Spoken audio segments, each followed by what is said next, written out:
Yeah, that's exactly it. It's just really difficult to surprise each other because we have such familiarity with each other. At the same time, I think that means that we have to try different things and different tactics in games. If we're going to be successful, you can't go back to the same thing all the time if it's really tight, and that is a challenge. Especially now, we play St. Louis uh, twice in the next um, week. We just played Indy. We'll play them again on Wednesday. And then the crazy part is the playoffs are coming up, and the way they've structured the playoffs is that there's a good chance that one of us would play each other a fifth time. Um, but that is what this, coronavirus year has brought all of us, is unprecedented, experiences, ideas, ways of looking at things. So we just have to deal with it. Not that you need extra motivation, but you haven't beaten St. Louis yet in those first two games.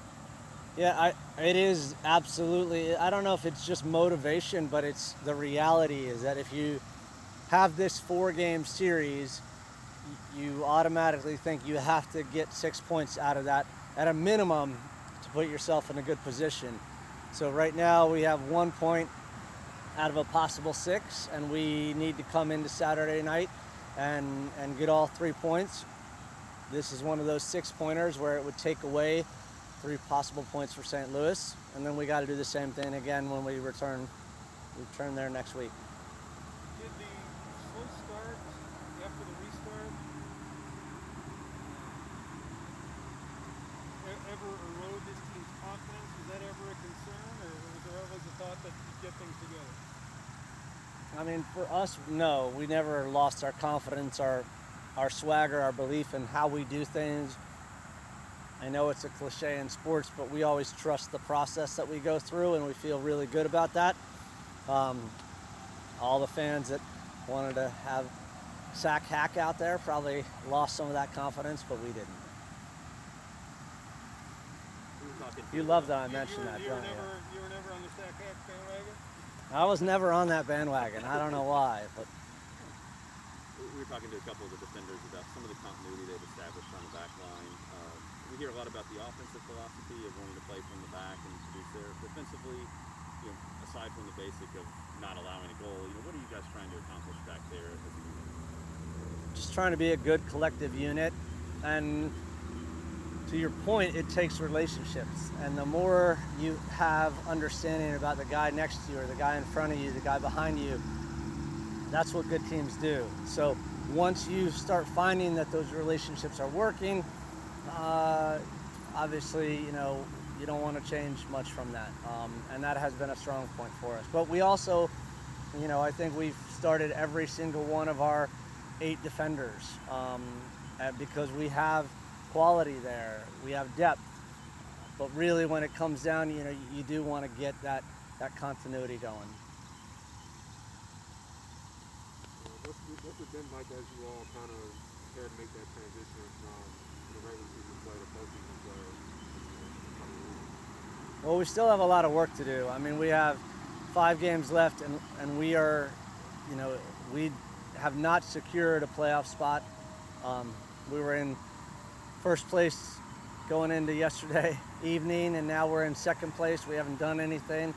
It's just the strangeness of this whole season, and we still have a lot of work to do because literally any of the 4 teams in our division could still end up making the playoffs. So St. Louis and us, this is like a playoff game coming in to Saturday night, and we can't lose our focus from the immediate task at hand, which is our next opponent. Obviously, you want to win the game as 5 games as possible, but are you also looking to use that 5 game stretch to accomplish anything in particular in terms of getting the team to top 4 the postseason? I think we're hyper focused on just making sure that we continue to perform well and get the results, because if we don't do that, we won't be talking about playoffs. There's nothing to talk about. So we have to make sure that St. Louis, who currently sits 2 points behind us, is that right? We have to separate from them, and we have the chance to do that on Saturday night. and then we literally turn around and play Indy, who will then be, if things go right, we're still in the race with each other the whole way. And I don't think that this will get sorted out till the very last game. John, I think you guys just came out of a film session. What did you learn about St. Louis? I mean, we've played them multiple times this season already. So a lot of it is not necessarily, preparing is not like any surprises. It's little tweaks we have to make, and they've played us, just as many times, obviously, and they're going to be making changes too. So, it's interesting thing with the way the season's going is the little nuances that happen, in between the games that we play, and the little adjustments, the little lineup changes, formation changes, different styles of defending, and trying to exploit weaknesses. So, there's just little tweaks we have to make, and we're feeling really confident. Has that been challenging when you're playing kind of the same teams as often as you are? It's real surprising, you're really. It feels like the league is small, and like you get to know players around the league pretty just from playing them for multiple years, and like being in the league for 6 years now. Like there's other guys that you just become kind of acquaintances, friends with just from playing so often. But that just amplified now that we're playing the same people, 4 times each, and such a tight window. Can that ramp things up the other way as well, where things get a little chippy maybe because you're so familiar? Yeah, I mean it definitely happens. I mean even like the last bit of the Indy game that we played, you saw some emotions get high. We know what's at stake, and when it's only 4 teams in the group and 2 teams advance, everyone knows what's at stake with every result. I think a lot has been made of the attack during this unbeaten streak and more goals, but if you look, you guys are giving up less than a goal per game as a defense, and seem to have found a group that you're sticking with. Can you kind of speak to what's been working back there? Well, I mean, really, I think overall we've done a pretty good job defensively. Outside of the first couple games back. So I don't know necessarily one thing or another, but it definitely helps finding some kind of consistency in the lineup, finding and building some of those relationships. A lot of times we speak about communication, but a lot of times it's really the unspoken things that I know if Oscar's coming here, he's looking to get the ball there, or he's trying to get the ball in this foot. So just building some of those relationships are huge, and it can't. Even though we've played with each other for a long time, each year is different, and you really have to build those every year. We hear a lot about the offensive philosophy of this team playing from the back. Defensively, what are you guys trying to accomplish? I know obviously don't allow a goal. But Yeah. What's sort of the philosophy behind what you guys are doing? I mean, the biggest thing defensively for us is just making things predictable. If we can force them into a certain area of the field, and we know and we can see it coming, it just makes our job easier defensively. Where, some of that, trying to limit the unpredictability and give our keeper a chance as well when we want shots. There are a lot of times a lot of defenders will try to make hero tackles and plays, and they can look really good, but when it doesn't work out, then we're kind of putting our back line or our keeper in a tough spot where if we can kind of force them one way and kind of lower their percentages of scoring, that's all we can do defensively. Sean, knowing that the season was condensed this year, was there any panic when you guys got off to the slow restart? No, because we knew that. I mean, it's obviously tough when you drop games early on, but we knew we were going to be playing the teams that are in our group. So, all the wins mean that much more, because when we win against anyone now, other than Memphis that we're playing, we're taking points directly from people in our group. So, results are amplified that much more, and that we knew that we were going to find our stride and that we have a good team, and we felt like we were kind of getting unlucky in some moments and trying to figure some things out, and unlucky to score a lot more goals earlier in the year. We knew that the ball would bounce our way eventually. There's lots of talk about getting to the postseason. Do you feel like this has kind of been a postseason feel for the last month or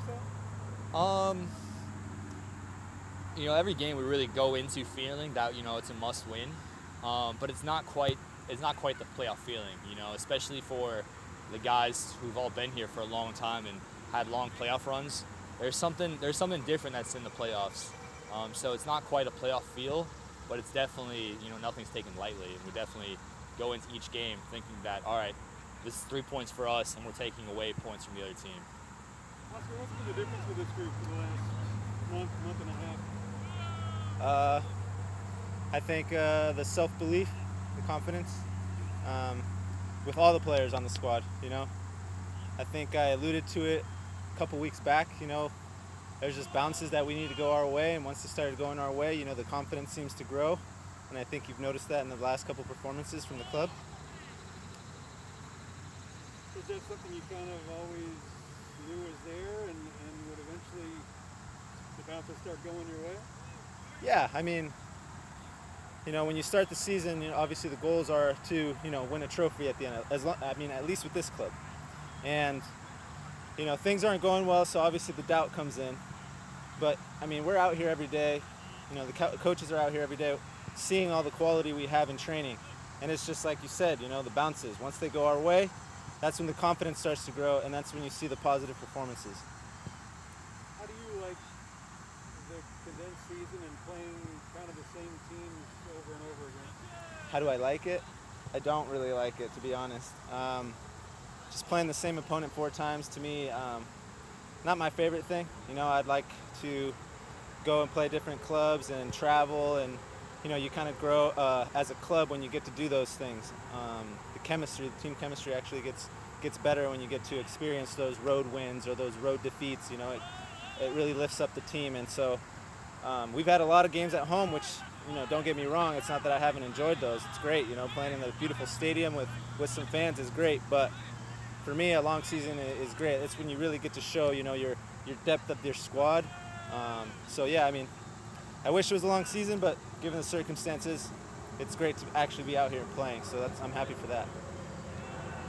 We were hitting on the defense with Sean, and just that, you guys, I think people look at the Pittsburgh game on the restart, and now it seems like 2 different back lines, the continuity, and you guys have established. What do you feel like has changed since that first game? Just relationships. You know, soccer, football is a game of relationships. You know, people in certain areas of the field have to have a good relationship in order to, you know, move properly and stuff like that. So I think, you know, to see the first performance and then you see, let's say, last performance, and you compare the two defenses, there's just a lot more unity, a lot more communication. It's probably something you guys don't realize or see when you watch it on TV, but I think it's just being comfortable and understanding people's approach or ways of communicating. Some people communicate by, you know, their mouth. Some people communicate by their actions, and so it's now you have a better understanding of your players and your surroundings. So I think that's how the back line has gotten a lot better. Oscar, going to allow coaching do all season, and obviously besides, you know, trying to get 3 wins if you can, and, you know, fight for 1 or 2 playoff spots, what are some of the things you all hope in these last 2 games to accomplish to get yourselves ready for the postseason?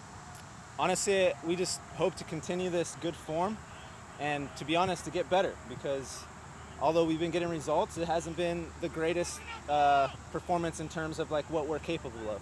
So I think the growth mentality, knowing that every game we can get better. So last game we had a pretty good game against Indy, but it wasn't perfect, and we're expecting this game we can fix those things we didn't do right and make a more complete performance and just progressively get better so that when we get to the playoffs, you know, things are firing at all cylinders. What are some of those things that you kind of see in terms of those growth areas that you all can improve on so you can be in top form going into the playoffs? One thing, I mean, is staying consistent in what we're doing, whether it's oppressing a team, whether it's attacking, understanding the game. I think, you know, every team, when you play, there's moments where you get a little bit fatigued, you know, and soccer's a mental game, you know. It's a lot of the times battling with your own mind. You know, can I push through these next 10 minutes? Am I tired? And so I think pushing through those things and working on, you know, mentally staying tough is something that'll get us through the playoffs, hopefully, and, you know, making a good run. Just finally, what are the unique challenges to the condensed season you're playing and meeting the same teams and all the familiarity you have with each other? Well, like you said, familiarity. You get to know every team. You get to know these teams you're playing, what they like to do, what they don't like to do. So sometimes it's even, finding a new approach to a game so that, they don't know what to expect because, we play a certain style, some teams play a certain style, but when you've played this team 3 times and you're going for a 4th game, it's like, okay, they know where, let's say, for example, they know where I like to run on the field. They know where I like to pick up the ball. So it's trying to understand that the opponent might know. So maybe try to work on something else that might, give you that extra step in the next game.